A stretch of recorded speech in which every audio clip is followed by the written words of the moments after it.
We're still looking for solutions to the FX shortages in Nigeria. This time we want to see if we can get more supplies from the agro-allied sector or industry. And to discuss this is the president of Agric and Industrial Entrepreneurs, Mr. Chukwu Nwachukwu, joins us from our Abuja studio. Thank you so much for your time, Mr. Nwachukwu. Thank you so much. We're looking for FX, Mr. Nwachukwu. It's causing us a whole lot of problems. As at Friday, I mean, on the street and available numbers show that one naira, I mean, $1 was going for about more than 900, about 950 at some point. And of course, this has adverse effects. Now we're hearing stories about what may happen in the oil space also. So we decided to look at the agro-allied industry and find out, we know that the value chain is rather long, but what are we missing out? How come we are not exploring, you know, the potentials that are available in that industry to bring in or boost FX into Nigeria? What are we missing out? Thank you so much. I think you hit the nail on the head. Everybody knows all around the world that the agriculture and agricultural value chain creates the largest employment potential. And what is missing is that we have not pursued that as a policy in Nigeria. I heard what you were saying about FX. Everybody's chasing FX and FX. How do we earn this FX? Instead of importing FX, let us earn the FX. We earn the FX by two ways: by reducing that pressure on it, and secondly, by exporting. And when we concentrate on agriculture and agricultural value chain, we can earn enough FX in this country to be able to increase our deposits abroad and reduce the pressure on the naira itself. Happily, you know, the government, you know, is doing something about it. There is a hardship that has been caused by the removal of fuel subsidies. All the prices have gone up and will continue to go up unless we intervene internally by creating production and productivity. I've said this before on your show, that production and productivity are key. When I hear about GDP growing by 2.3%, it's ridiculous. How do you measure it? The prices of food are going up. Do we have do we produce what we consume? The answer is no. But I have had meetings to try to bring the organized private sector, the OPS, and the public sector, particularly the two areas that are very critical to the economy.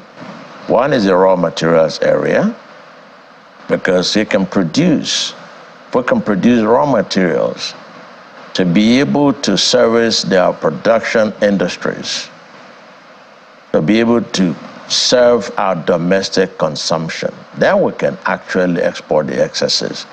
The industrial machinery will grow. You take tomato paste, for instance. If we were to grow enough tomatoes, then we'll be able to establish tomato paste industries in this country. We're able to grow wheat.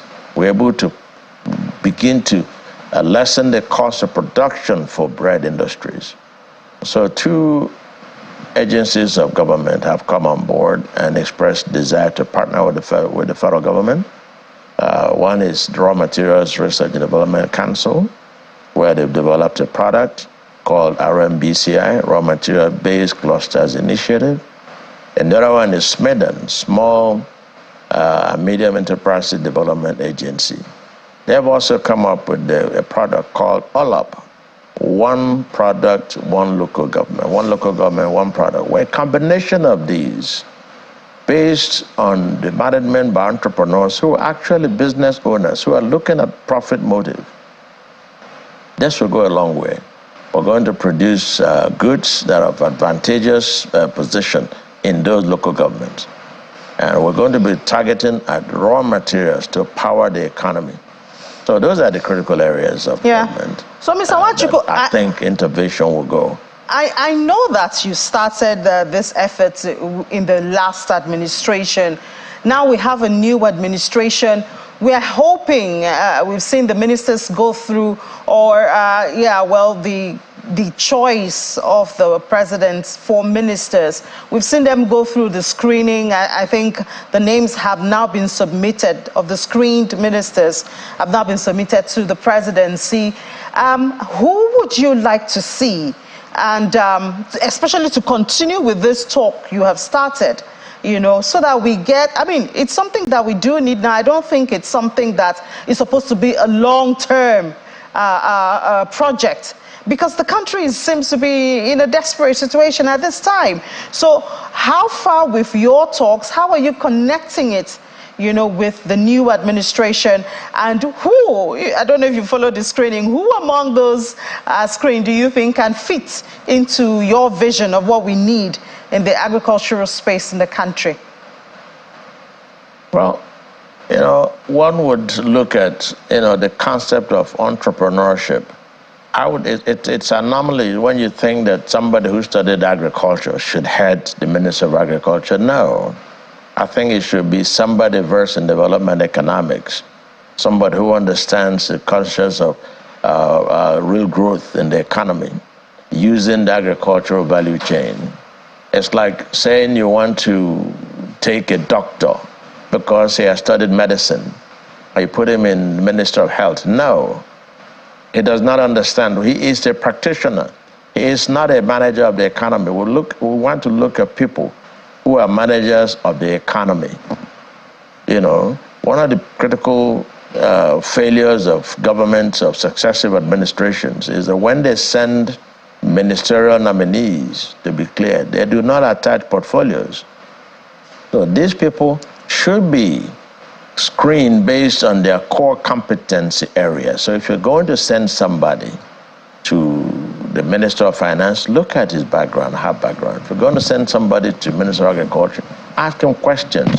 How do you intend to create adequate food security in this country? How do you intend to use the agricultural value chain to grow the economy? How do you intend to earn foreign exchange from that area? How do you intend to use it to power the industries that are comatose at this point? So those are the areas that I think we should be looking at. But we're not waiting for them. Sometimes, government makes policy statements without consulting the experts.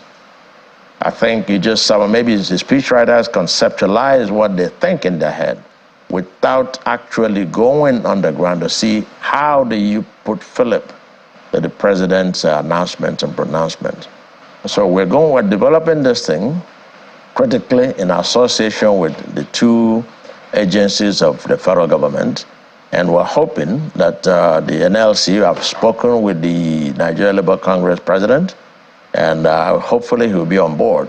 We're also looking at the NOLGE, the Nigerian Union of Local Government Employees, who are the people at the grassroots who would encourage this one local government, one product concept in combination with the raw materials availability to power the industry. It's been a slow process because government sometimes does not fully understand. Some of them come into office and all they look at is what is the budget. Budget is, budgetary systems in this country do not look at how to grow the economy. And if you don't grow that economy, how do you measure productivity? How do you measure GDP? You take a look at the market. Everybody is suffering. Mr. Nwachukwu, but the next few months, in the next 1 year or so down the line, food prices will come to go down because we're not producing. All right, just before we let you go now, in summary, how soon can we expect, or what's your timeline for these projects that you've been working on for a while? We had you on the program, talk about it. What are your timeline? How soon can we expect to get fruit from it? Well, good news is that last week, the Raw Materials Development Council, both the Director General and the technical team, and the SMIDAN, Small and Medium Development Enterprise Development Agency. The two technical committees met, and the next week or so, we're going to review what their report is, and then bring in the NOLGE and the states into it, and then we're going to have a program, a seminar to be able to bring all the forces, both the producers, the consumers, the off-takers, and the technical team together. And then we're going to be able to present it to the country. It's a workable solution. It's coming, and it will reduce the impact of importation. Everybody is talking about the dollar. To what extent? You're importing diaspora funds.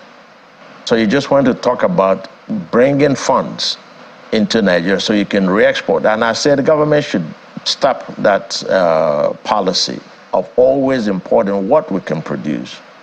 If we target some crops, as we're going to target, you take rice, you take cassava, you take maize, you take wheat. Look at the impact it will impact on the economy of the nation the next 1 year. And when you do that, it will create so much employment, and the effect of employment is it creates wages, and wages trigger demand. And when the wages trigger demand, the demand must trigger consequential supply. And that is the economic macro mix that will grow the economy. All right. So we're actually going to invite you to come up and. Yeah, well, I'm looking forward to it, Mr. Nwachukwu. I am really looking forward to, let's get some news that will give Nigerians hope. We have the potential. Let's explore this potential, whether it's from the public or the private sector. The most important thing, let's have progress in our industries.